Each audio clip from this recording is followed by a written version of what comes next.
Oke, sekarang kita akan membahas bagaimana caranya menghitung performa dari metode baik clustering, klasifikasi maupun regresi. Ya, jadi kalau misalkan dalam skripsi ada tahap pengujian dan analisa, nah ini bagaimana cara mengerjakannya. Oke, secara umum menghitungnya dari proses klasifikasi, clustering dan regresi kan Anda punya yang disebut dengan data latih dan data uji. Ya, lalu bagaimana mencari mana yang jadi data latih, mana yang jadi data uji? Oke, maka kemudian dikenalah metode yang disebut dengan cross validation, yaitu validasi secara silang. Ada dua jenis. Yang pertama adalah secara exhaustive, secara melelahkan gitu ya. Nanti Ibu akan jelaskan. Kemudian ada metode secara non exhaustive.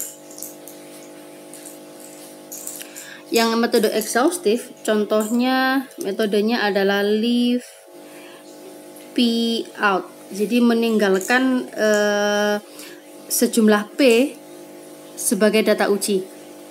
Jadi contoh misalkan Anda punya 100 data. Dari 100 data itu Anda pilih P-nya 10 gitu ya. Maka Anda mencari semua kombinasi yang mungkin terjadi 10 data dari 100.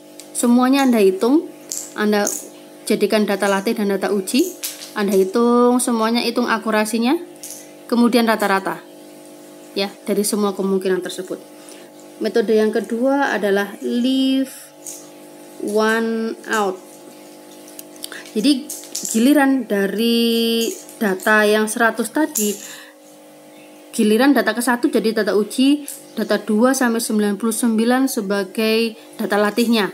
Begitu terus Anda hitung akurasinya dari 100 percobaan tadi, maka kemudian diambil rata-rata akurasinya.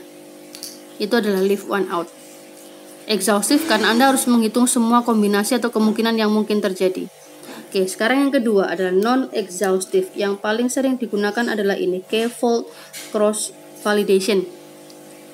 K-fold cross validation ini adalah sebuah metode yang membagi. Jadi misal Anda punya datanya sebanyak 30 total, data latih dan data uji. Dari 30 data tadi kemudian Anda bagi menjadi 3-fold cross validation. Berarti Anda punya 3 paket data. Data 1 adalah data ke-1 sampai 10. Paket kedua adalah 11 atau fold kedua adalah 11 sampai 20. Fold ketiga adalah 21 sampai 30. Ya. Pengujian pertama 1 dan 2 jadi data training, 3 sebagai data uji.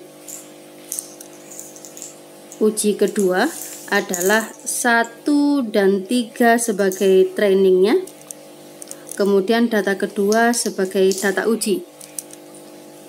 Uji ketiga 2 dan 3 sebagai data training, data ke-1 sebagai data uji.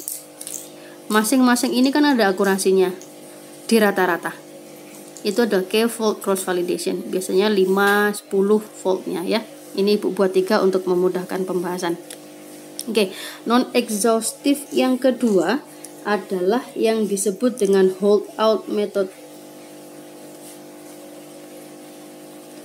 Holdout method ini adalah sebuah proporsi yang fix antara data latih dan data uji. Misalkan dari awal data latihnya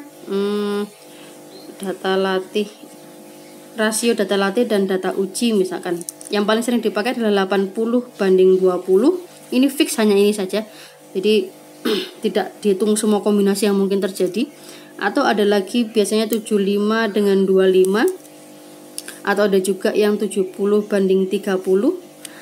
Ada lagi yang biasanya 2/3 banding 1/3.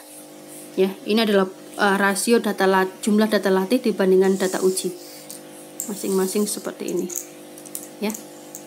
Oke. Kesemua metode ini bisa diterapkan di clustering, klasifikasi dan juga regresi.